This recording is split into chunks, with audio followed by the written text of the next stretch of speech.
Hello, my little sleuths. Welcome back to the Serial Zodiac. I am your host, Carly Ramsey, and today, oh my gosh, today's the day.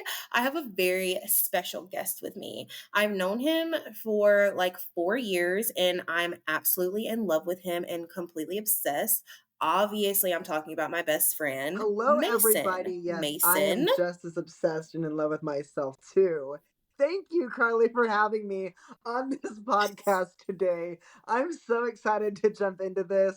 I just a little background for you guys.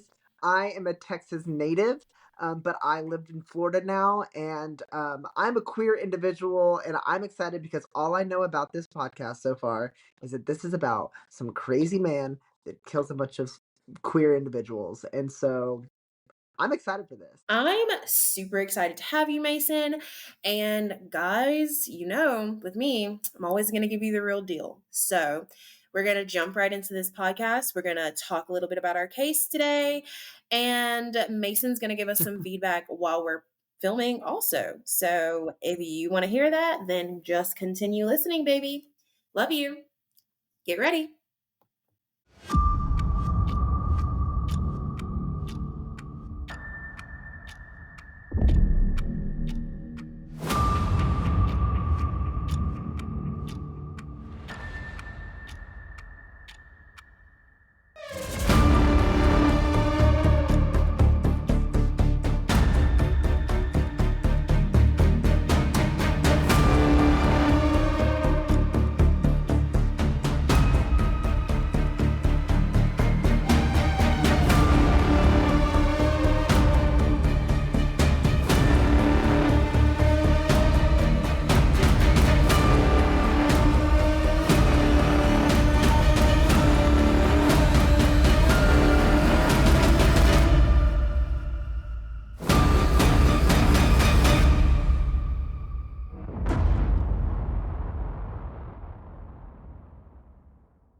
Before we get started in this episode, I do want to warn you guys that there are some very sensitive and graphic topics that will be talked about on this episode specifically. Um, it does get very deep, and I know some things can be a little sensitive to people, so I do just want to warn you. There's a graphic warning, there's sensitive subject warning, all kinds of warnings. So just be warned before you continue listening to this video. Thanks. So, Richard Rogers was an all rounder. He was good to the people around him ever since he was a child and gentle with his demeanor. Not to mention, he aced his studies and he eventually went into medicine, a field renowned for being tough on students with this academic challenges weren't really an issue for him. So nobody honestly would have suspected Richard of any wrongdoings because his entire life he had showed himself to be a victim of bullying and homophobia, which later on in this story we'll kind of figure out why that's so crazy. So, but dismembered bodies of queer men ended up piling up around 1991, and then it wouldn't really be long before that Richard would kind of emerge as And the culprit behind these killings. it'll be a good So one. yeah. Yeah. So, questions. What led him to do such things? Well, we're going to answer that. So, now we're going to dive into the story of Richard Rogers, a guy who eventually became known as the Last Call Killer. But since this is the serial zodiac, obviously we're going to talk about his Wait, zodiac I sign want to first. guess. Can I guess what So, he is? yeah. All I know about him so far is that he goes and he dismembers queer individuals. Mm-hmm. Sounds like, and he's good. He's smart. Can't be a Scorpio. He's smart. All right. I'm going to put my Not a guess as a Scorpio. Sagittarius. And you Oh, would dang it. be, drumroll What please, is it? incorrect. All right. So Richard was born under the sign of Gemini. Richard was born on June 16th, 1950 in I think it's Plymouth, Plymouth. Massachusetts. I hope I'm pronouncing that correct. Plymouth? Okay, so Plymouth, Massachusetts. I'm just really bad at pronouncing things. Plymouth, Massachusetts. So Gemini is ruled by the planet Mercury, and it's symbolized by the twins. So Geminis are known for their adaptability, intelligence, and communication skills, hence why school is so easy for him, most likely. And they're very curious individuals who thrive on variety and change. And they often seek new experiences and intellectual stimulation. Now, Gemini's ruling planet is Mercury. And Mercury bestows them with excellent communication abilities, making them adept at socializing, networking, and charming others. This charisma can be used positively in careers requiring persuasion or negotiation, but it can also be utilized for manipulation or deceit if the individual has malicious intentions. Now, one of the key characteristics of Gemini is duality, and that's symbolized by the twins. This duality can manifest in various ways, such as conflicting desires or fluctuating moods. And Geminis may also struggle with consistency, and they also may find it challenging to stick to long term commitments. Now, in the case of Richard Rogers, his Gemini traits of adaptability. Oh my gosh, words are so hard today. His Gemini traits of adaptability and communication skills may have attributed to his ability to engage with and lure his victims, and his charm and ability to blend into different social circles could have Ah, facilitated his predatory behavior. Now, this would allow him to establish trust with his victims before betraying sounds like a them and Gemini. ultimately killing them. However, the darker side of Gemini's duality, including the restlessness and unpredictability, may have also played a role in Richard's violent and impulsive actions. Geminis can become easily bored or frustrated when they feel constrained, which may have led Rogers to seek excitement through criminal activities. Now, it's essential to remember that obviously astrology may offer a general insight into personality traits and tendencies, but individual experiences and circumstances can vary widely.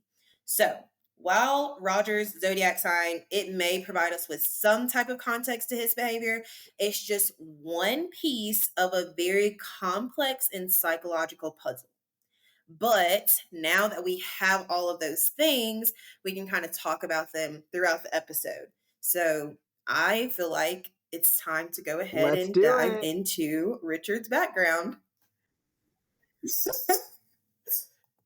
So, Richard was the oldest of five siblings. Growing up in a family where his father worked as a lobsterman and his mom worked as a telephone worker. Now, by the late 50s, the Richard family had decided to jet off to Florida because his dad had landed a much better gig in the sheet metal game. Now, Richard's father wasn't just focused on money. He was all about passing on life's lessons. So, the father and son bonded over hunting deer and ducks, and it was his father who taught Richard the art of reeling in a big fish. It was like a coming of age thing for Richard as he was learning the ropes from his father. But Richard's early days weren't all smooth sailing. Now, as a teenager, he was very thin and frail and not the loudest guy in the room. His calm demeanor and squeaky voice, it really just kind of made Richard an easy target for bullies back at his high school. So instead of being out there on the football team, on the football field, Richard was out doing his own thing while other guys tossed around footballs. He was helping out at Girl Scouts meetings with his mom. So, yeah. I mean, obviously this probably had his dad wondering like who like he was probably very Right. confused Honestly, about I feel like like I relate a Richard's lot to inclinations. honestly what's even been said so far. Like my growing up, I was always not the most masculine, but neither was my dad. And so like we would do things. He taught me how to hunt, but I did that with my granddad, my uncle, my dad. But like yeah, I was always the one that would between choosing to go like with my dad or my mom to go like shopping, I would always go shopping or like whatever. So yeah, I definitely relate. Yeah. Let's hope I don't become a serial killer. I feel I hope you don't become a serial killer either.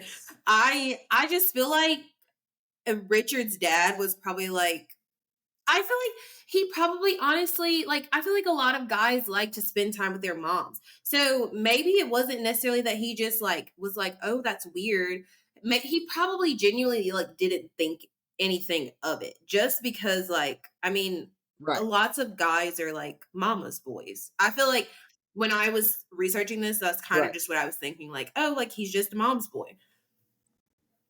Now, Richard was a good student and he had the grades to back it up. So that's kind of why his dad didn't really worry about it. Now, Richard was actually a straight A student and he was even good at the French club scene at his high school. Then in the late 1960s, oh my God, not the 1600s, in the late 1960s, Richard got caught up in a very serious incident. And while it was the first, obviously this is the serial Not the zodiac, last. so it's not going to be the last. Yeah. So now the story goes that Richard grabbed a knife from home and he used it on his neighbor, an older woman.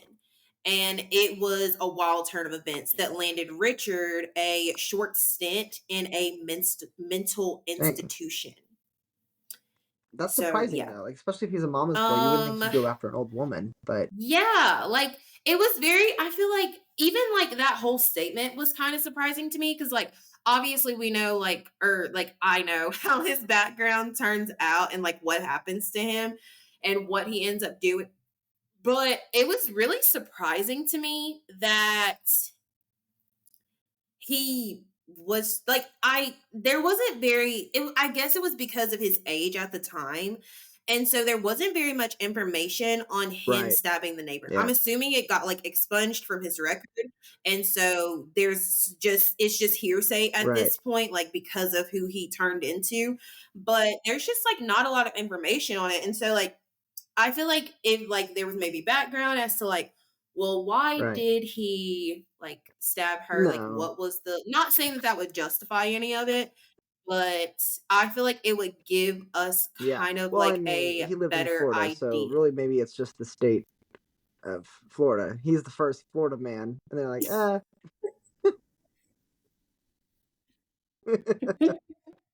The original Florida man. So Richard actually didn't stay long, and he actually managed to okay. graduate from high school in 1968. After that, Richard began his higher education journey at Florida Southern College in Lakeland, Florida. And during his college stint, Richard was kind of a lone wolf.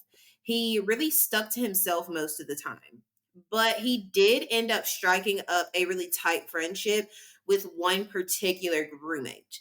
And they were basically practically joined at the hip throughout their university days. Now, while Richard wasn't super into clubs or activities, he and some friends had got on board with Circle Oh, K, and it's not the I gas was like Circle station. K. Apparently, it was like Okay. a Kiwanis service group back in the day. Yeah, it was the Kiwanis service group.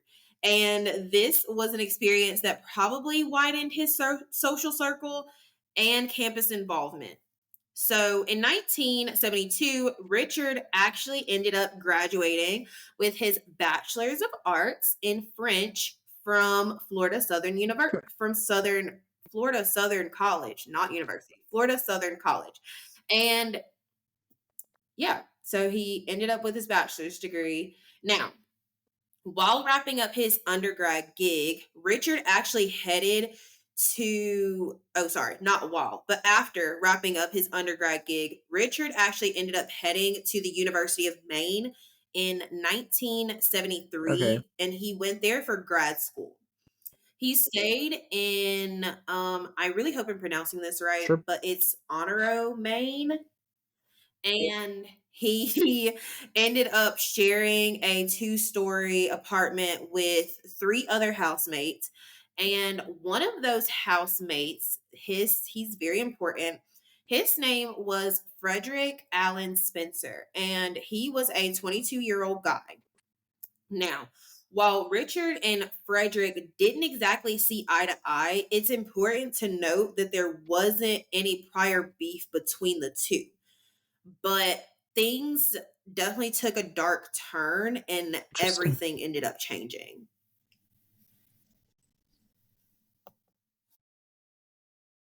So, on the afternoon of April 28th, 1923, Richard used a roofing hammer to hit Fredericks 8 times. Not once, not twice, but 8. Holy Um, cow. yeah. So he hit him 8 times in the back of the head. And despite this brutal attack, Frederick was actually still alive after being hit in the back of the head 8 times with a hammer. So this then prompted Richard to actually finish the job by suffocating him with a bag. What? Yeah, Richard suffocated him with a bag after he beat him in the head with a hammer Eight eight times. times. Yeah. Oh my So goodness. after Frederick passes away, Richard went on this twisted mission to get rid of Frederick's body. So he started by wrapping him up in a nylon Boy Scout tent, and then he hauled him out the house, through the parking lot, and into his car. And there, apparently, I guess no one saw him doing this. Like, you would think Right. someone was seeing him struggle. Yeah. Like, I mean, it's Well, a because he's body. a skinny man too. He's a little flail. Like he didn't play Exactly. He's sports. skinny. Like, I don't know if he had like gained some muscle by the time he had gotten in college, but like, I just feel like if you were skinny all through high school and undergrad, you're not just gonna suddenly beef up. So I'm sure he was struggling. Right.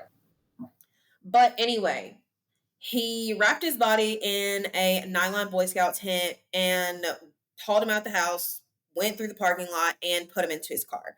Now, under the cover of night, Richard drove along Route 116 in Old Town until he hit Bird Stream Forest, where he heartlessly dumped Frederick's remains. The grim discovery went down on May 1st of 1973, and it was two cyclists that actually stumbled upon Frederick's body. Could you imagine Yeah. being one of those cyclists? Yeah, I know they probably had a horrible day. Like, not Yeah. trying to be funny, but like, imagine like you're just out there riding your bike, trying to get some Right. exercise, and then boom, you find a dead body. Well, they didn't Like, have as bad of a day as Frederick. it's a body. Right. So the ensuing police probe swiftly led to identifying Frederick, and they actually identified him through a key found in his possession. So the key actually tied back to a rented post office box. Yeah, they were doing some digging and they figured it out. So they found out that the key that he had on him led back to a post office box that he was renting. So good for Frederick, Right. because it probably would have taken them a lot longer to figure out who he was had he not had that key on him. Yeah. Now, after they figured out who Frederick was, the next stop for the police was obviously Richard's house, which was the house that he had shared with Frederick. So the cops actually uncovered some damning evidence in Richard's room, including a slew of bloodstains, including bloody prints on the door, a footprint on the floor, blood droplets splattered across the walls, and can you guess what else they found? Tommy. The hammer. They found the murder weapon, which was the roofing hammer, and that was also taken from the scene. So obviously, all this evidence, Richard gets arrested and he was taken to the Honoro police barracks, and they kind of just gave him a really good grilling. So, under interrogation, Richard copped to killing, but he actually sprung it as self defense, an alibi that was met with some serious side eye from the law. And as a result, Richard actually got a formal murder charge for Frederick Allen Spencer's death, and he pleaded not guilty. After his collar, Richard was sent to jail without bail in the Baylor County Jail for a solid 6 months until his trial rolled around. Now, the prosecution stacked up key evidence like Richard's prints, height, and weight as part of the case. And the trial for the murder of Frederick kicked off in, I think I pronounced that wrong the first time, but it's the Baker Superior Court on October 29th of 1973. And representing the state was Fahad Salem, the Assistant Attorney General, while Richard Rogers had a local attorney, Errol K. Payne, in his corner. Now, testimonies began on October 31st, and the first witness being a medical examiner who confirmed that Frederick died from head injuries, hinting that his pinky finger might have been broken during the tussle. As the trial continued on November 1st, more witnesses took the stand to talk about the incident. The climax hit when Richard Rogers himself revealed his side of the story. He painted a harrowing picture of self-defense, and Richard spun the tale so that Frederick began by attacking him with the roofing hammer. But during the fight, Richard wrestled control of the hammer and hit Frederick in the head multiple times to defend himself. Even after getting hit, Frederick allegedly kept fighting, pushing Richard to use the plastic bag and choke him until he stopped moving. Now, Richard talked about being in a total daze, and he tried to cover his tracks by tossing out the blood-soaked rug, and then under the cover of darkness, he put Frederick's body into the car and dumped him off of Route 166. Richard admitted he was torn up about reporting the incident. He was scared that the suspicion would come with the circumstances. So during his testimony, Richard had everyone at the edge of their seats because of how calm he was. But that's not.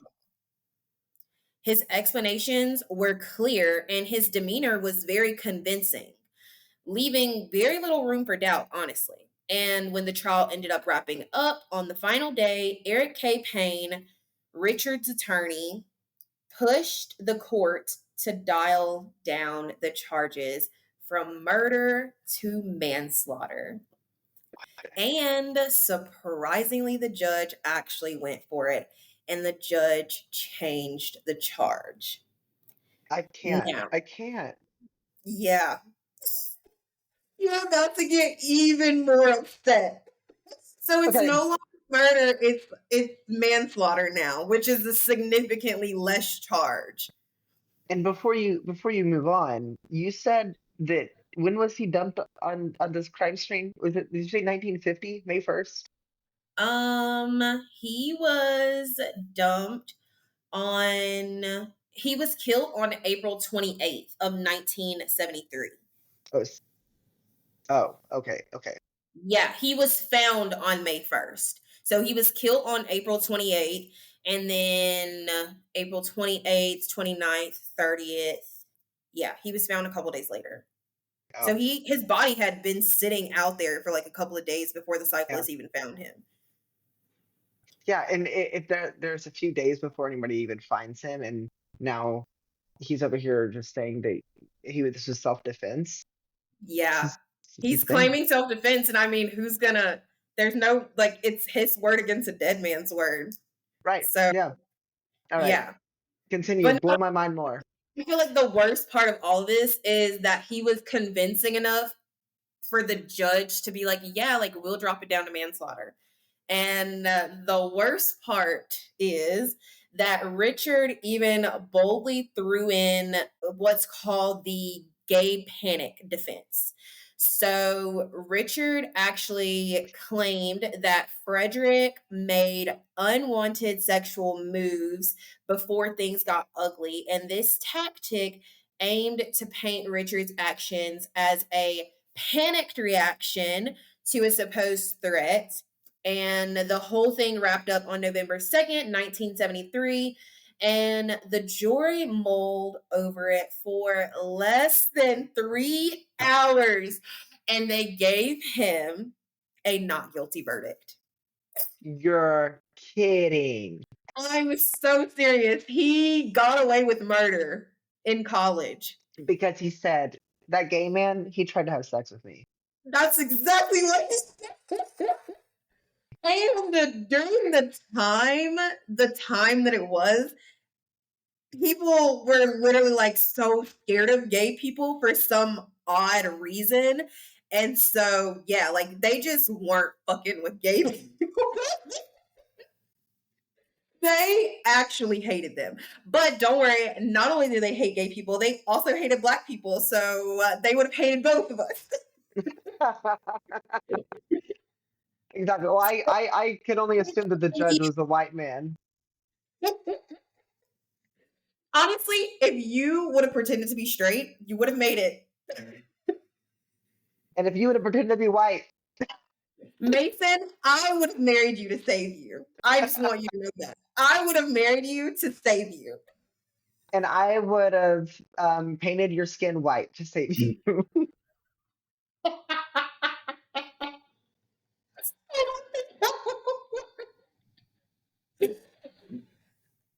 I would have Okay. tried.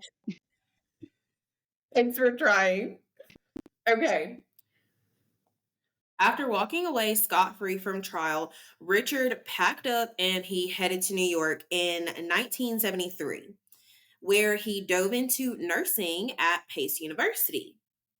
Now, flash forward to 1978, and Richard had gotten himself a master's degree in science, setting the stage for a nursing job at Mount Sinai Hospital.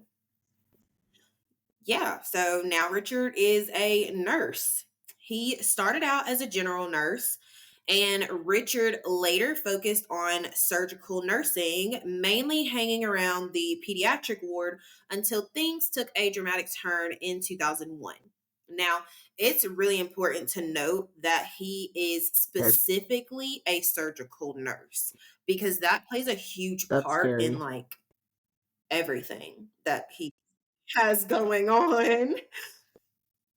So it seemed like Richard was really getting his life together after Frederick's murder, but then things wouldn't be the same for very long. Under this facade of calmness, Richard had something sinister brewing. On July 11th, 1988, Richard supposedly met a guy at a Manhattan bar and invited him over to his Staten Island place. Now, once there, the guest asked for a diet soda, but Richard gave him orange juice instead. After sipping down the juice, the guy claimed that he had blacked out. And when he supposedly finally regained consciousness, he stated that he was butt ass naked and he was strapped to Richard's bed with hospital ID bracelets locking down his hands and ankles. That's so He scary. was Because I mean, just like, let's be honest, the people that sometimes we go home with that night, be cautious of who you go home with because and they might as tie fun you and to a kinky as bed that with sounds, hospital I don't think you restraints. want that, Not actually. restraints. I mean, I wouldn't be Oh, opposed to it if I sounds knew the man. kinky. I think it was just like I think what got me was the fact that he is a nurse and he chose to just take a bunch of hospital bracelets and tie someone up with them. Like, hospital bracelets, like you literally can't No, break them. Like you 100%. literally actually have But to like, cut that off of you.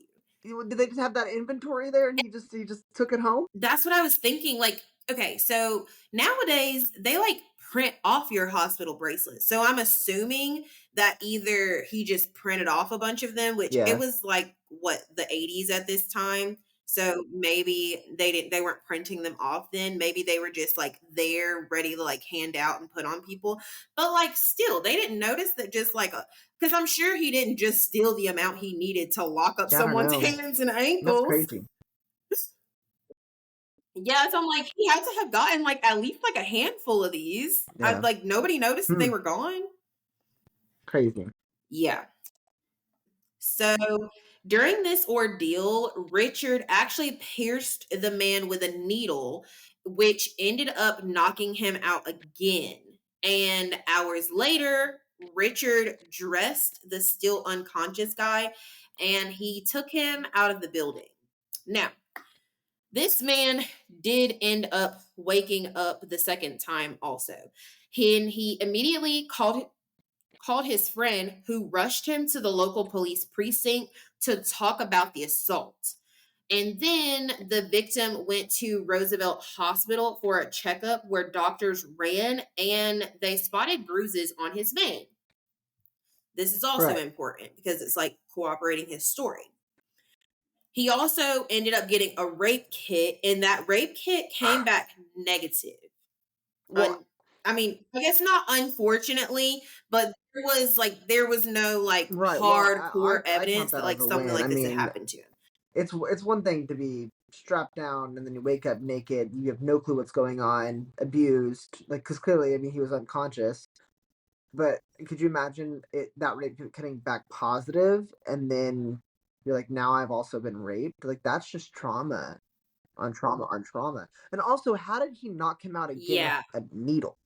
Then, like, what did he get injected with something? Yeah. So remember, Richard's a Right. nurse, so he has access to different medications. So it's most likely that he got something that was able Uh huh. to like play as a Got date you. rape drug, and he drugged him with Got that, you. which was most likely what was in the needle.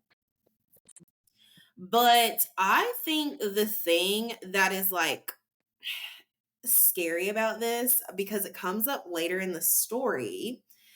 Um just because his I was thinking about this the other day and I just because his rape kit came back Right. negative doesn't mean Richard didn't do anything to him. So later on in this case, we're gonna see that Richard, whenever he unalives his victims, he has this tendency to Oh, scrub them clean. Yeah. So it could very well be possible that something did happen to him and Richard just made sure to do a very good job at cleaning it up. Plus, right. once again, he was a nurse, so he would know a day like how What it would what test a for. rape kit would like what they would be testing for in a rape kit. And so like he also could have just used a condom or like simply just not like finished. So I'm pretty sure the rape kit was testing Right. for like specimens of semen. And that's all that the rape kit essentially proved was like there was no semen present. But you can be assaulted without someone leaving 100%. behind And DNA also, evidence with it such being as the semen. 80s, I'm sure that rape kits have. Right. Like, I'm Like, sure how good that were wasn't those like rapes? extremely.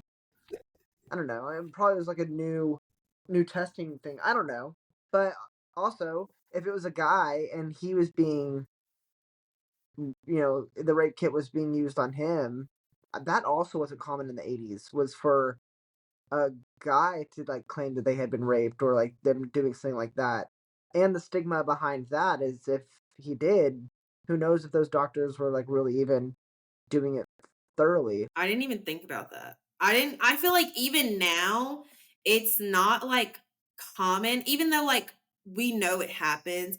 It's not Right. common though for guys to be Yeah. like, yeah, I was raped, even like to this day. So like that would make sense that like maybe they just, I don't know, like maybe not saying that they didn't do their job, but like if it's not like if you don't really know how to test it on a guy, it Right. very well could have been, I don't know.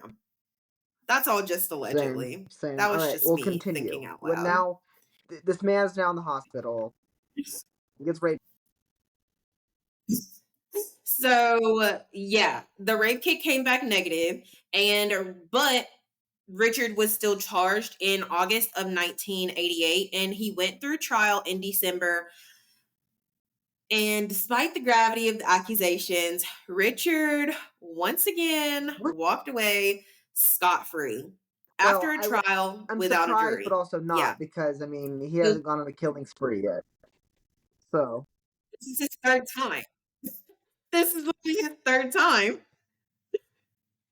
So this would prove to actually be one of the worst decisions that the court took at the time, because a few years after being released, Richard went on a murder spree that left the entirety of America shaken. Now, while doing research into this story, they talked a little bit more in depthly about this trial. And we know the time frame of America. It was the 80s, the hype of the AIDS epidemic, the height of like racism, right, all kinds of things. Like all kinds of things were like happening here. So I while I was doing research into it, it just kind of seemed like the police officers didn't believe him. Like the line of questioning they took to him, it really shows, even in today's age, why women don't feel comfortable going right, up and saying like, hey, like this happened to me. But like, especially men, because it's like you're right. a man, like nobody's gonna believe you. Like, I'm not trying to be funny, but like people barely believe women. So if a man goes Yeah, up and claims to be raped, even if he has irrefutable proof, like yeah, are they going to take you seriously is the first fear. And then the second fear is having to relive this trauma that you just had to go through right. in front of God and everybody else. And you have to explain it in detail. They were just, I feel like they Totally. were very inconsiderate to him. Yeah, like they were just very inconsiderate in they didn't have very much empathy for him. And I honestly felt really bad because like something that traumatic happened to you and it's like, damn, like now you're scared to go out. Now you don't want to really live your life because you feel like you have to be safe and you have to like watch your back because this guy is literally still out there and now you've reported him and he's still Yeah, out there you and the reported police him. didn't do They've shit about it. investigated, So quote unquote, and right, and he knows where you hang out at. yeah, And he clearly knows where your fucking and house he's is back on the because he took streets. you back to your house. He's just on the street and Right, he knows that you told the police right. about him. Like that would terrify me. So, yeah. I just feel like he didn't really get a fair fight in that one. But, Richard just getting away with murder Assault, and and yeah, possibly rape and kidnapping people. This man is just allegedly almost stabbing someone. Like, he's just, literally. he's getting a free pass everywhere. All right. So not only were they disowned by society essentially, but they were also disowned by their families. A lot of times when I was doing this research, I know in the documentary that I was watching for it, it's called, I believe, The Last Call Killer.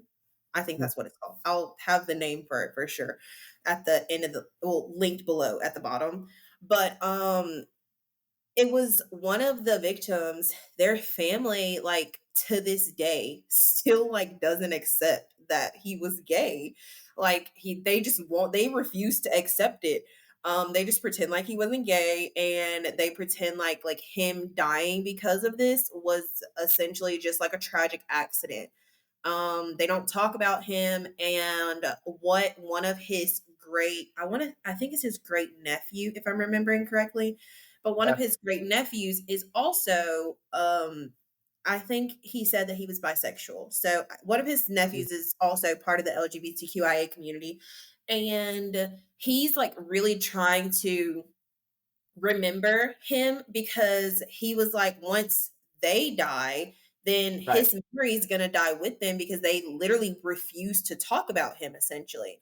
And so Yeah. it's just like sad to see, like, even to this day, that like these people are literally just out here like, we don't want to be associated with you because you're fucking gay. And I mean, like, to an extent, I do get it. Like, not saying that I get it from the family's point of view, but Right. like, I get why they were like that because of the era and the time that they were born Yep. in. But I Totally. just still could never. I feel like for me personally, if I had kids, I feel like I could never turn my back on someone that I made. Like, you didn't have a choice to be brought into this Yeah. world. And like, why would I hate you because of who you decided to love? Like, once again, that doesn't fucking affect me. Right. I feel like if a lot of people just like minded the business that paid them, the world would be a better place. Oh, yeah, but you can't ask for too much, Carly. I feel like if everyone was to just be like, if you're not fucking bothering me, it's not my fucking problem. But unfortunately, that's not the world we live in. And also, side note, someone brought that up to me the other day. Like, well, if everyone minded their business, then, and in some cases, maybe you shouldn't mind your fucking business. But when it comes down to who's sleeping with who, you should mind your fucking business. Amen. Honestly, Amen. you don't worry about it.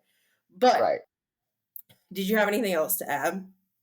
Nah, I want to get on. I want to see where the story goes. About Richard? Okay.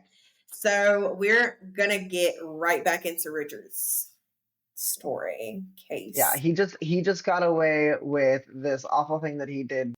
This person now. Yeah. He's gotten away with murder once. He's gotten away with almost stabbing someone. And now he has gotten away with assaulting someone. But it's important to note that he did not rape them because the rape kit did come back negative. So he didn't rape Yes. them, he just assaulted them. Right. All right. So And left them naked. Yeah. well, no, he put his clothes back on him. So he put his clothes back on him, and I'm assuming he just like kind of took him back to his apartment. But once he got there, he regained consciousness, and then that's when he called his friend. Got you. So Got his you. friend took him to the police, which he took him to the police first, and then they took him to the hospital. But before I get into this, and I want to kind of talk about the court case. So it's kind of like when it's the same to me as when women go forward about like their abusers and like they were raped or like sexually assaulted. That's essentially like how the court treated that victim. It was very much so like, well, he didn't rape you. They did a rape kit and there was no semen found and there was no semen in your mouth either. Like they did the rape kit and then they kind of like allege that like because he was gay, like maybe that's why he had like the bruise mark on his hand or whatever.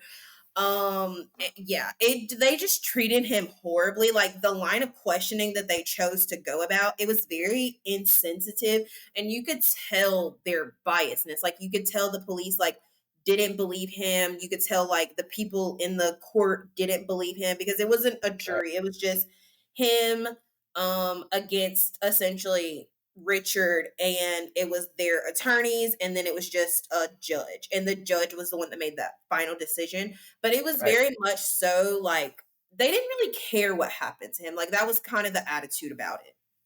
Yeah. Yeah, it was actually very sad.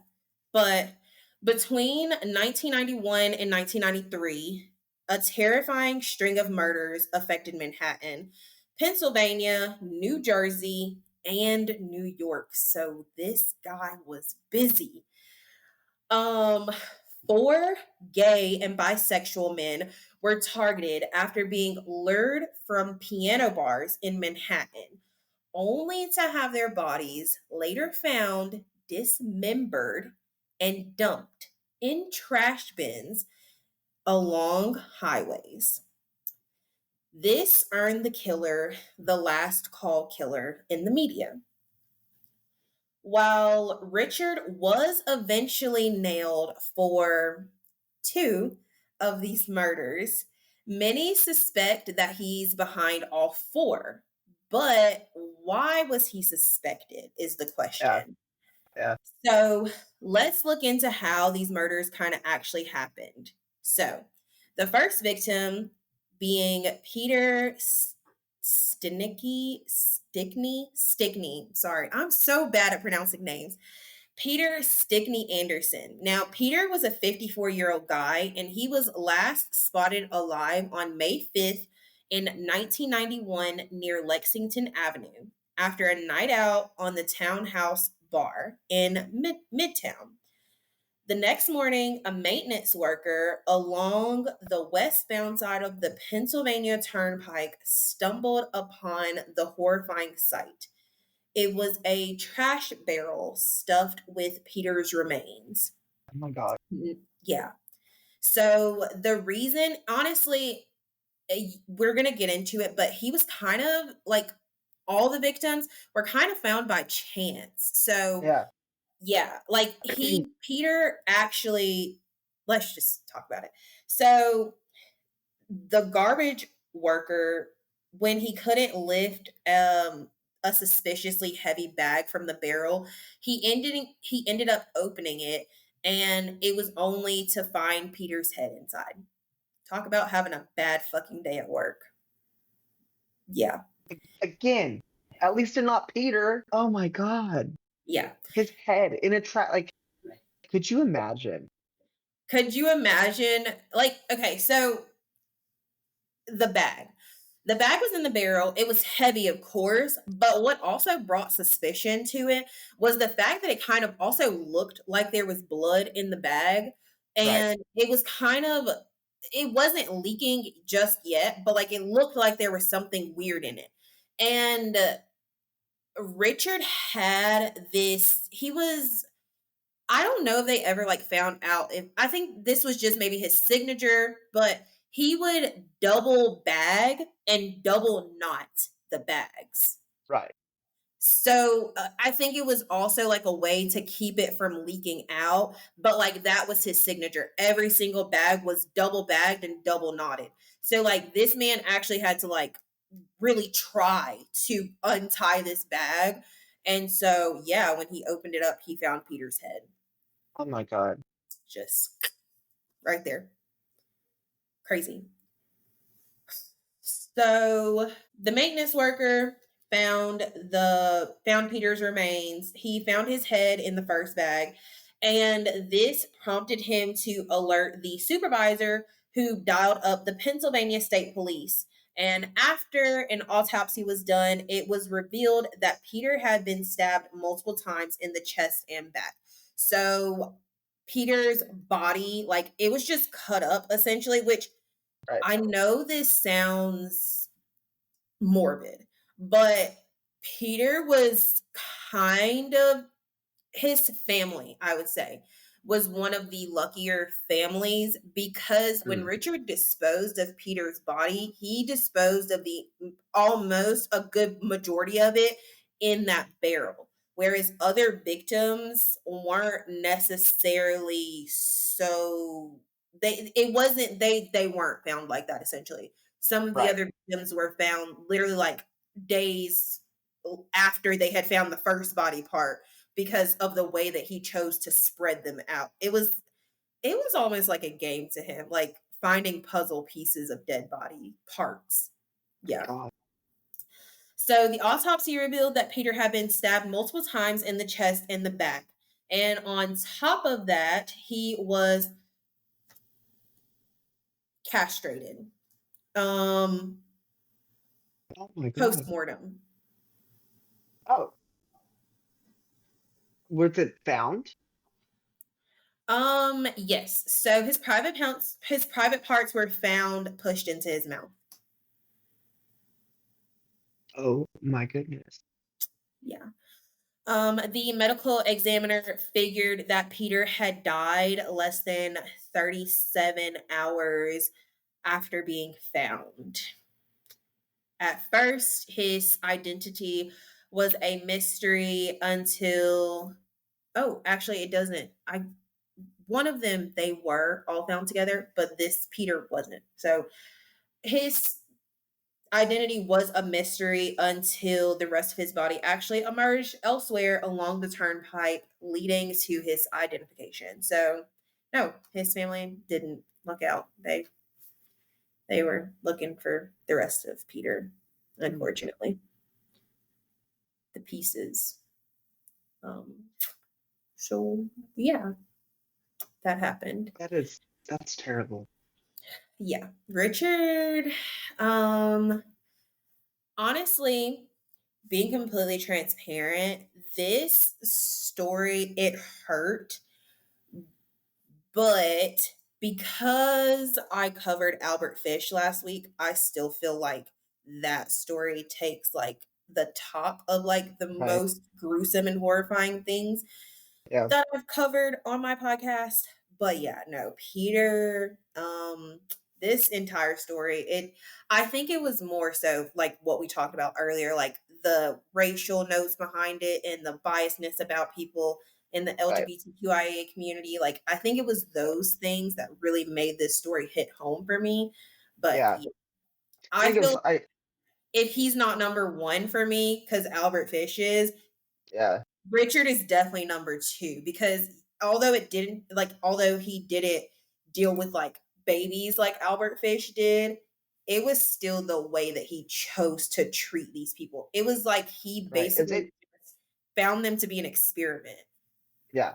Inhumane is not doesn't even like encompass like what it was. It was just completely unfathomable.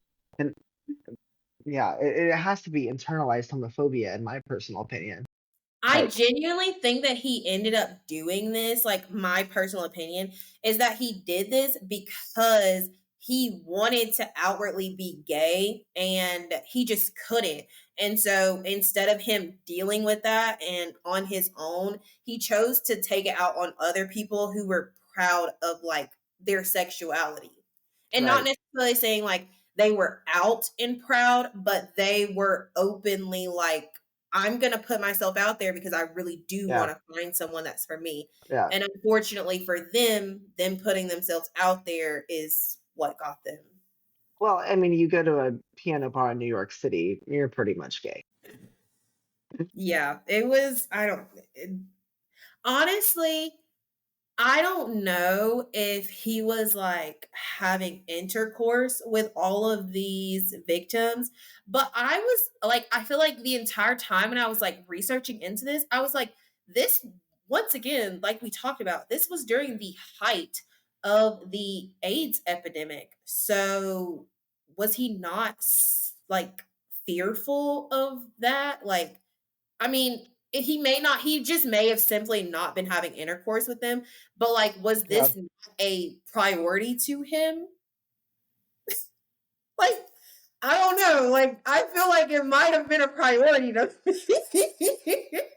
I think that's a question only he can answer. I feel like it might have been a priority to me, but I was like, the whole time I was doing research, I was like, does he just not care? Like, what was happening? But He had those good condoms. I I don't don't know. I don't know. know. So the second victim, Thomas Richard Malalky, he was a 57-year-old family man from Massachusetts, and he came to New York for a work gig in July of 1992. Now, his credit card trail showed he went to the Townhouse Bar on July 8th, and tragically, on July 10th of 1992, a maintenance worker stumbled upon a gruesome scene. So it was 5 trash bags with Thomas's body parts along Route 72 in Woodland Township, New Jersey. Now, the contents of these bags were actually extremely horrifying. So, one of the bags had intestines, a stomach, a latex glove, and a plastic cup. Another held halves of Thomas's stomach, and they even found a bag with Thomas's skin. And on his skin, it actually also had a bite mark. Yeah. So along with all these things, they found a blood-stained compass saw, latex gloves, a shower curtain, and a bed sheet.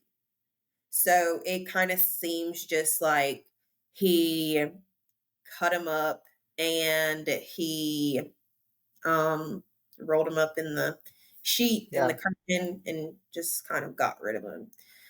Um, yeah. You Remember mentioned what was your question? you mentioned the bite mark. There's no like sign of cannibalism or anything like that, though, right? There was no sign of cannibalism. I remember when I was saying like I wasn't sure if he was like having intercourse with these people or not. I Yeah. think like the bite mark, it wasn't like cannibalism necessarily. I feel like it was just like a form of like, I hate to say this, but like maybe foreplay or something like that. Like so Yeah. like he was just like getting into it and he bit him and yeah. Yeah. But there Or a was no sign of power. Yeah. Who knows? Yeah. I think it was a combination of like maybe foreplay, maybe him like just asserting his dominance. Yeah. So during the time that Richard was actually killing these victims, it would be periods of times where he would like stop because he would notice that the police was getting closer to him.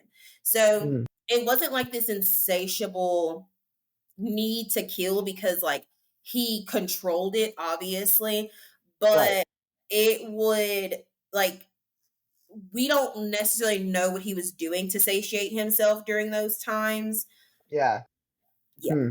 One of um one of the things that I was reading into was that they believed that this was during like his cool down time period, that there was a man and he came forward and he essentially was like, yeah, like I basically just got away from him essentially. The guy him and Richard were together. He fell asleep at Richard's house. He woke up to Richard choking him. Yeah. And he thought it was just like kinky sex, but he was like, he never like mentioned to me that like he was into this stuff. And Richard's choking him. And then eventually the guy just goes like, I'm pretty sure I'm like quoting this directly if I can remember correctly. But the guy essentially just goes, I don't like this. And Richard just stopped. Yeah. He was basically just like, I don't like this. And he just stopped. Yeah. That's that doesn't make any sense. It doesn't make any sense, but what I'm assuming that time, I'm assuming it was during his cool down period because Yeah. the guy, in more detail, he essentially is like, he woke up, it basically like Richard had this blank look on his face. And Yeah. essentially, whenever he was like, I don't like this, he like came back to, I guess. Like it was like a light bulb click, and he was like, oh, I probably shouldn't do this. And then he just stopped. Interesting. Yeah. I don't Weird. know, like, I can't remember if he, like, got up and left after that or, like, they just, like Right. I can't remember what happened. It was Yeah. in the book that I was reading, but it was a very long book, so I can't remember all the details of it. But, yeah, he was just like, "Alright, bye. I don't like this." And he stopped. Like, and luckily for him, that was his story, but for many others, that was not It their story. sadly was not at all. Yeah. Yeah. Wow. So we have talked about the things that they found in those 5 bags. But 2 hours later, after they had found those bags, Thomas's legs actually emerged in a 6th bag at a picnic area at the Garden State Parkway in Stanford Township, New Jersey. Now, the autopsy showed that Thomas had died from multiple stab wounds to the chest, with his body parts meticulously scrubbed clean of blood.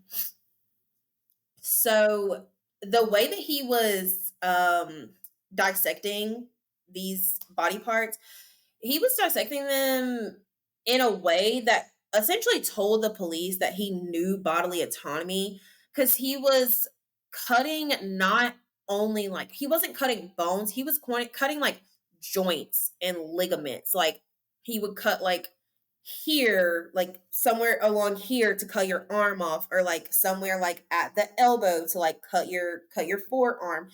He very much so knew how to, the most effective way, how to break down a body essentially. So they knew he Yeah. had like some type of medical training.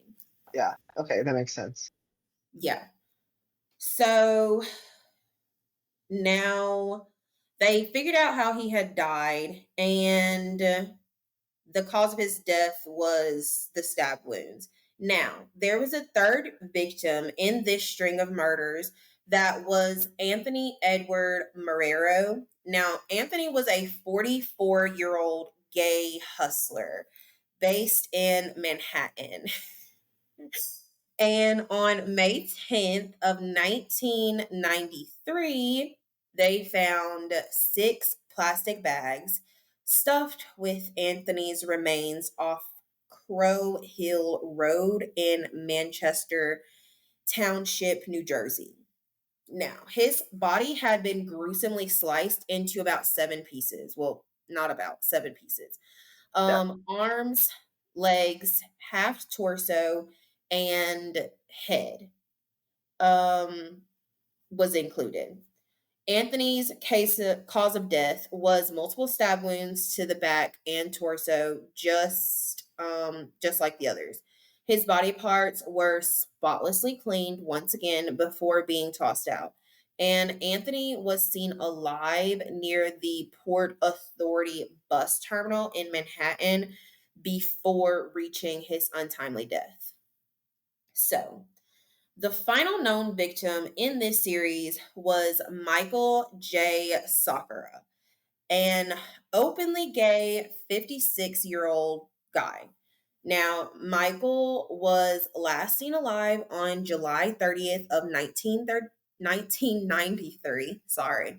1993 at the Five Oaks Bar in Greenwich Village.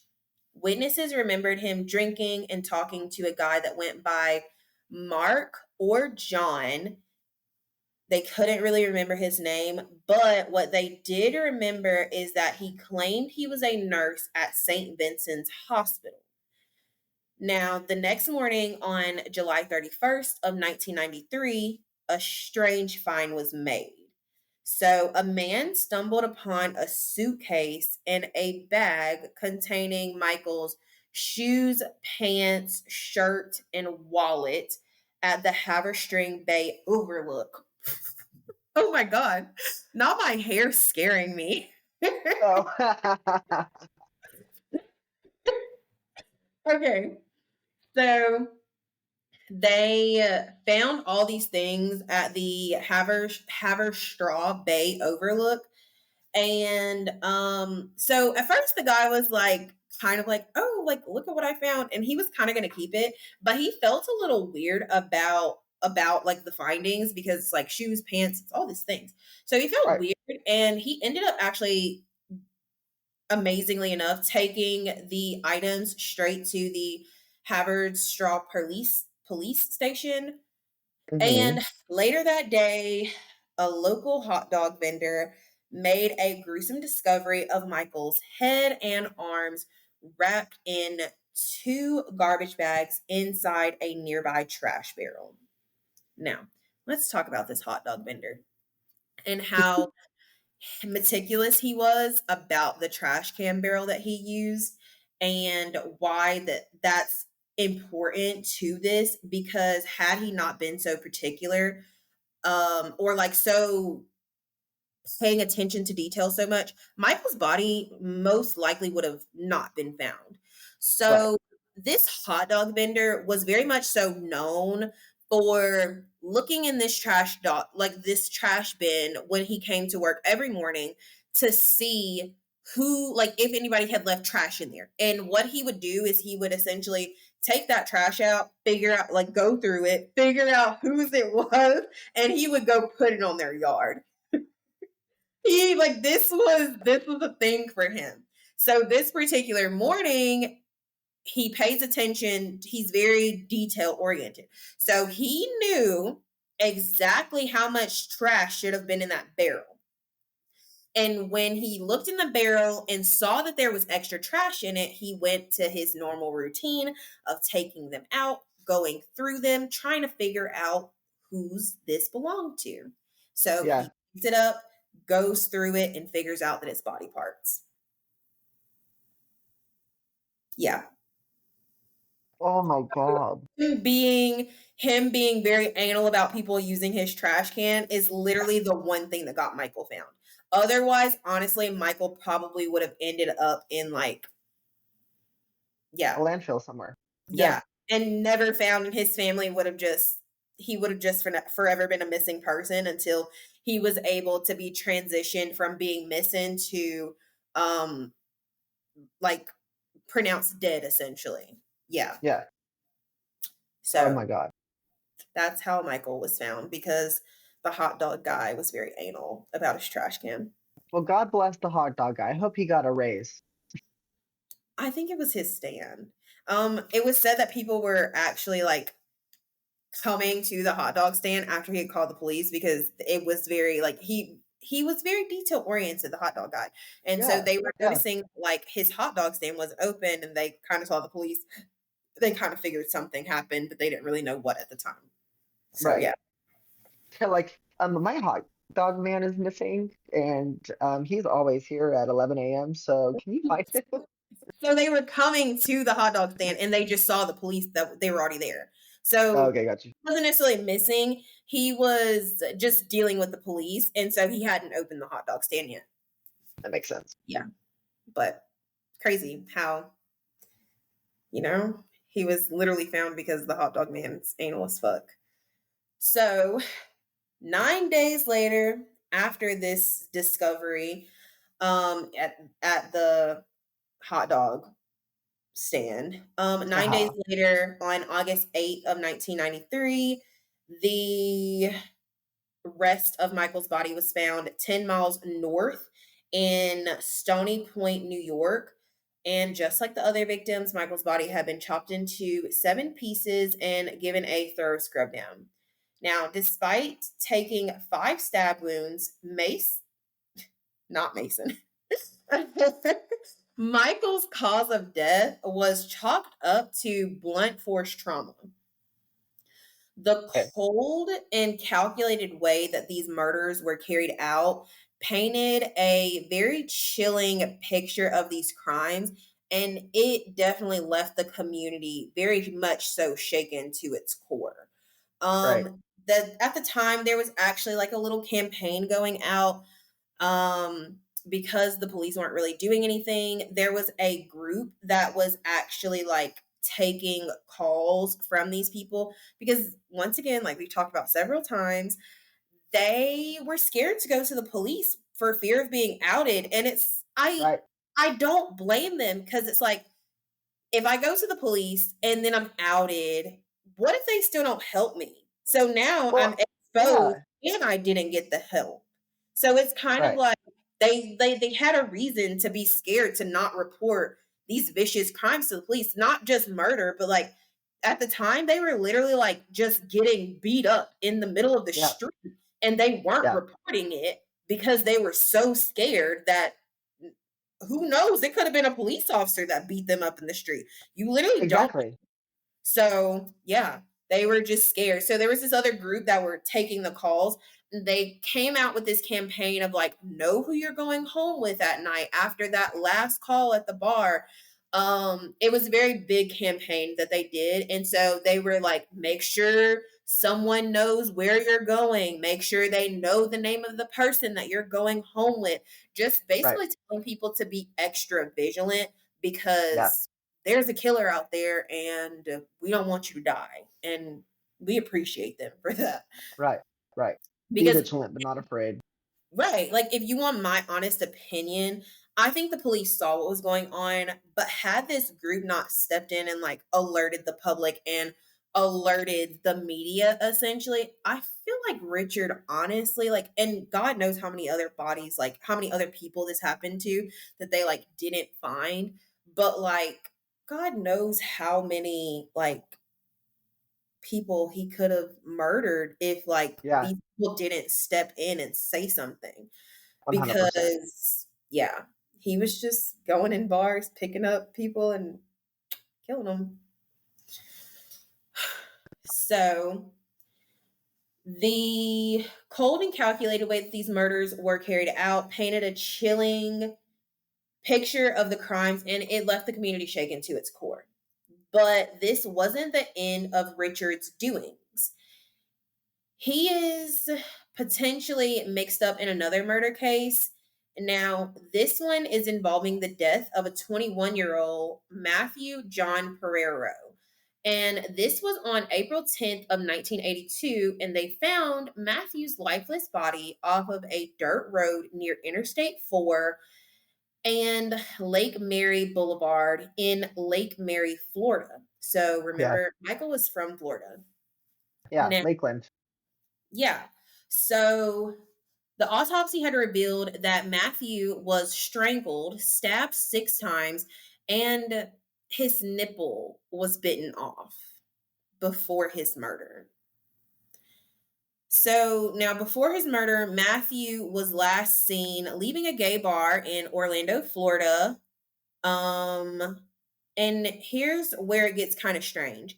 During Matthew's murder, Richard was supposedly in the area for a college reunion. And investigators noted that a bike mark found on Matthew's body might match Richard's dental impression. And this made them even more suspicious of his involvement. Now, on top of that, Richard is also tied to the 1986 murder of Jack Franklin Andrews, and they found Jack's body parts in garbage bags and quilts at at a rest stop along Route 8 in Lynchfield, Connecticut. Now, this gruesome find is part of a bigger investigation into an unidentified serial killer who murdered and mutilated at least 2 men in the United States between 1980 and 1986. And investigators think Richard may have committed these murders while vacationing because he traveled to various states like California, Florida, Massachusetts, West Virginia, New Jersey, and even Arkansas. And the pattern of his travels lines up to where these unsolved murders happened, making authorities seriously consider Richard a suspect in multiple cases across different states. Now, the big question: how did the authorities end up catching up to Richard? I'm ready for it. It's time. It's way past time. Yeah, it's definitely time. So, investigators use this thing called cyanoacrylate fuming, and this is a technique that reveals hidden fingerprints. Fun fact about this. So, while I was researching into this case, um they actually, the reason that they like decided to use this specific type of fingerprinting was because one of the investigators, I believe he was watching like an investigative show on TV, and they used this type of fingerprinting on the TV show, and he was like, that's a good idea, maybe that can help us in our case, and it Fun. did, and it literally ended up basically. Okay, I'm gonna continue. Okay. I'm not gonna spoil it. So, from the 8 trash bags holding Peter Anderson's remains, they got a total of 28 latent fingerprints and 3 palm prints. Now, these prints were logged and plugged into databases across Pennsylvania, New York, Virginia, and New Jersey, hoping to ID a suspect. But they hit a brick wall when there were no matches. So Peter's murder got shelved as a cold case. Then came Thomas Malarkey's scene, and it had everybody really scratching their heads. No fingerprints were found, but investigators did strike gold with DNA from a latex glove. And they tossed that DNA into the FBI's big database, CODIS, and there was still no match. And get this, tracing that DNA into the and get this, tracing the bag with the glove led them back to CVS on Staten Island, thanks to its SKU number. The bag's SKU number led them back to Staten Island. And they even tracked down a keyhole saw used in dismemberment with a sticker from the Pergament retail chain. Now, there were loads of Pergament stores around New York and New Jersey, especially two near each other on Staten Island. And detectives started thinking that the culprit might be local. Now, the way Thomas's body was cut into pieces, cops called it disarticulation, basically separating the bones from joints. It had investigators thinking that the killer might have medical expertise. So, this triggered them to fill out a VICAP form, a nationwide database to spot similar crimes and patterns. And when they heard about Peter Anderson's murder, they started wondering if a serial killer was on the loose in their neck of the woods. Now, after another revelation came from Anthony Morero's bag, it turns out that it was a limited edition. I think it's Acamame. I feel like I've seen that brand before, but I've never like heard it pronounced. But Acme bag, and it was only sold in special spots, including Staten Island. Plus, they got 2 fingerprints and a palm print from the bag, which sounded promising. And they ran those fingerprints through the systems, and nothing turned up again. It's kind of like their culprit was vanishing in thin air, and it was leaving the cops extremely confused without any leads to follow. These forensic breakthroughs, while not solving the case just yet, showed how investigators were giving their all to really connect the dots of these grim murders. Now, from hidden prints and DNA traces to retail clues, they were really working overtime to crack these chilling mysteries and bring justice to those victims' families. Right? This is like one of the first times they're starting to actually do their fucking jobs. Better late than never. Good for them. Better late than never after multiple people have been murdered. But we're not going to talk about that. It's fine. So after Michael Sakara's murder, it was all hands on deck with eight law enforcement agencies from New York, New Jersey, and Pennsylvania teaming up to arrest the sick person behind these awful crimes. Now, witnesses pitched in by giving descriptions, leading to a super detailed composite sketch of the subject, who claimed to work at St. Vincent's Hospital. Now, they passed this sketch around at local hospitals while the New York City Gay and Lesbian Anti-Violence Project put up a massive $10,000 reward for any information on the subjects. Cops took charge, asking for details including names, addresses, and birth dates of all nurses at St. Vincent's with the first or middle names like Mark and John.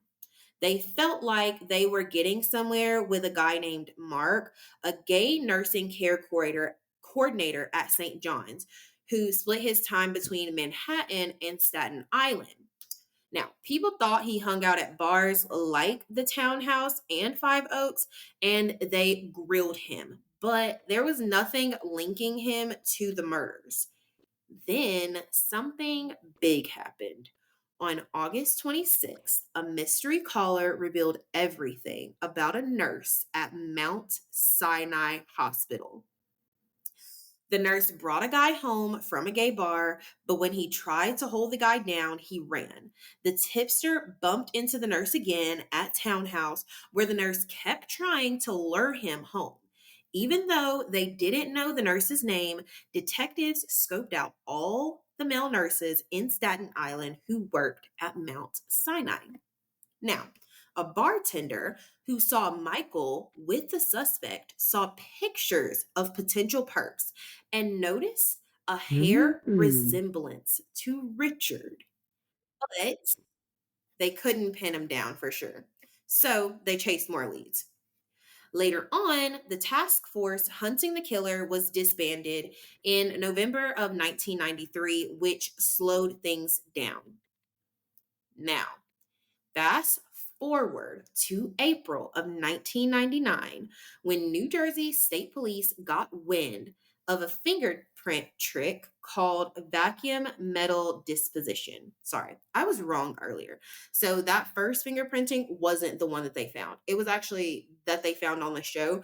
It was this fingerprinting that they found on the show, but it gets into that.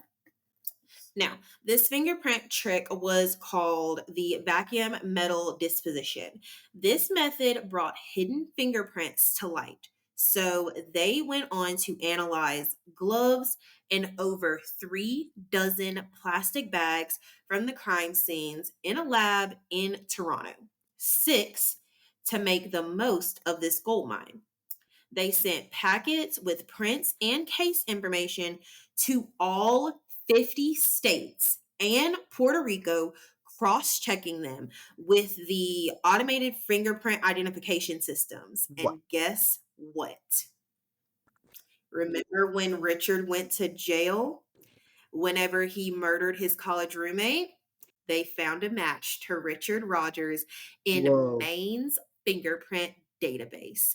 It turns out Richard had prints on file since way back in 73, but Maine's AFIS didn't go live until 2001. And all that digging and teamwork finally put the pieces together, shining a light on these awful murders. Now, it was time to arrest Richard for everything that he had done. So, yeah, because Maine didn't go live with their My fingerprint God. database, it took them years to find Richard. His fingerprints had actually been on file since And like, 1973. I don't know. It's so hard because obviously we live in a day. Yeah. It's frustrating because it's like he like you if our like if the system was better Right. to be able to have trace things back then, Right. they would have been able to catch him sooner. But I feel like the most frustrating thing is that like how do Right. people solve cases before fingerprinting and DNA? Like realistically, how did they solve these things? I've always wondered that because Yeah. I was like, Forensic what science like is how did you really, solve really, really mysteries? allowed. Yeah, it like Yeah. cracked the code open when it came to things like this. And not only that, like nowadays they can like trace you by your phone. They can, oh my gosh, there is like there's DNA tests that they can do like in today's time to where like even if you've never been to jail before in your entire life and you go out and commit a murder, they can link you to that murder if anyone, and I mean anyone in your family has ever been to jail. So, like, say your great uncle went to jail, Wow. they can That's insane. eventually narrow it down to you. Yeah, it's insane. It's insane. The technology nowadays is so good. It's insane. Like you're not gonna if anybody in your family has ever went to jail or had their fingerprints taken or their DNA or honestly even the ancestry DNA kits, sometimes they will subpoena those What? kits to get the DNA off them. Yeah. You're not getting away with shit nowadays. If they really want to find you, they Yeah. are. If you leave any type of DNA behind, they're going to find you. Yeah. So it's impossible now, but like His prints were on file since 1773, and because Maine didn't want to get with the times until 2001, he wasn't caught. But he is caught. And so now we're going to go ahead and get into his arrest and the trial. On May 28, 2001, the cops got together a genius plan to approach Richard under the guise of investigating credit card fraud. They lured him into the interrogation room and then they dropped a revelation on him. They were there to grill him about the suspected murders. Now, at first, Richard talked about knowing Michael Sakara, but then it hit him like a ton of bricks, and he claimed that he needed a lawyer. He was then arrested, and the move got him a $1 million. After arresting Richard, investigators tore through his place, uncovering some absolutely wild stuff that pinned him to the murders. They hit the jackpot with a bottle of Versed, the ultimate sketchy date assault drug, so like a date rape drug. And then not stopping there, they found carpet fibers at Richard's place that matched those on Thomas's body, plus plastic bags that looked eerily similar to the ones used to stash the victim's body parts. And it gets worse. They stumbled upon Richard's Bible, all marked up with passages about chopping heads and limbs. There were also horror flick tapes, a map of New Jersey, and Polaroid pictures showing shirtless men with fake stab wounds. Richard's trial kicked off on October 26, 2005. As they were picking the jury, they slid Richard a plea deal on a silver platter. They basically told him that if he pleaded guilty to manslaughter, they would put him in jail for 32 years with a chance of parole after 15. If he admitted to third-degree murder for killing Peter Anderson, and it would have been 10 to 20 years on top. Richard thought it over, and he ultimately denied it. Now, as the trial unfolded, a parade of witnesses went up to the stand, including people who stumbled upon the victim's remains, detectives, and fingerprint experts. But guess who stayed quiet the whole time? Of course he did. Richard himself, which is different. But if you remember through his first trial, when he got off with the very first murder he committed of his roommate, he told his side of the story. So this is different. This is like way different than the first time. Yeah. So he played the strong, silent type throughout the legal progression. Although not officially charged with Peter Anderson and Michael Sakara's death, those cases still got airtime due to their strange similarities to the other murders. But Frederick Spencer and John Pereiro's murders, along with the 1988 attack, were not on the table. Then in November of 2005, after going over the evidence for about 3 hours and 45 minutes, the jury came out with a verdict of guilty on all counts. Richard's straight face held strong through the sentencing, and staring ahead like he was in a staring contest with the judge. Now, today, Richard Rogers is behind bars with back-to-back life sentences in New Jersey State Prison in Trenton. However, because of Richard's silence throughout the trial, the most important part of this case remained fairly elusive. So, why did he do it? Forensic psychologist, oh my gosh, words. Forensic psychologist Casey Jordan talked about how to decode a killer's unique signature. Now, according to her, when we look at that first victim, it's like peeling back layers. Was it a frenzy, total chaos? Was it a twisted calling card? The first discovery in Richard's case was the dismembered body of Thomas Mulcahy. At the start, authorities were scratching their heads, lacking solid clues pointing to a suspect.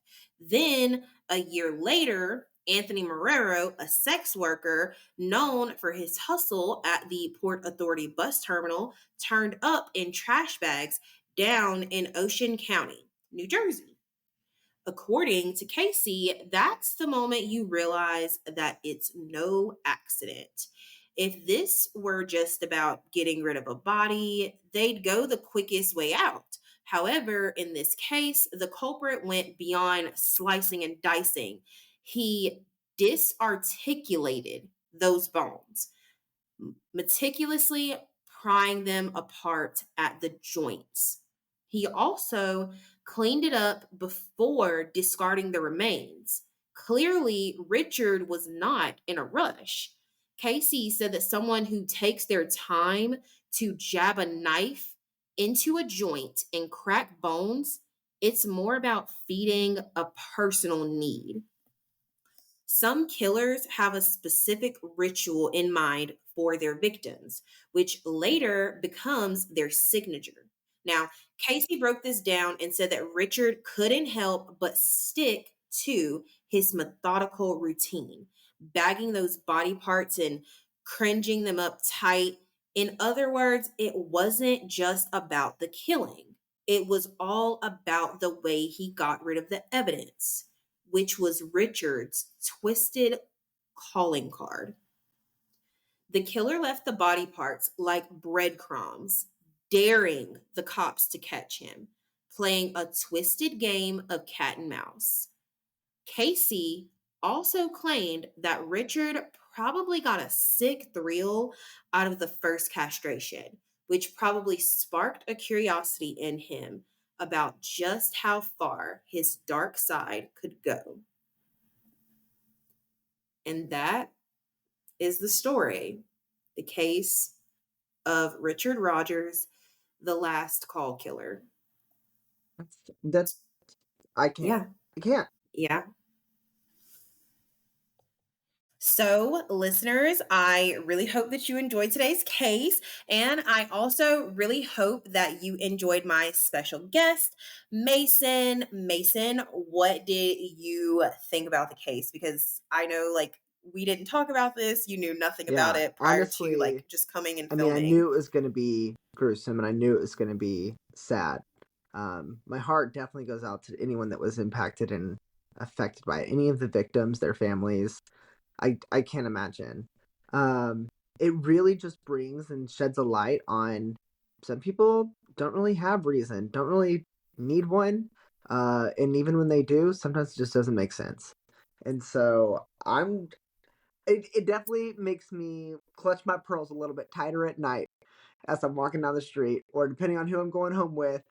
Um, but yeah, I mean, I think just even as a queer individual, there's some crazy people out there, and you gotta keep your eye out. You gotta keep your eyes peeled.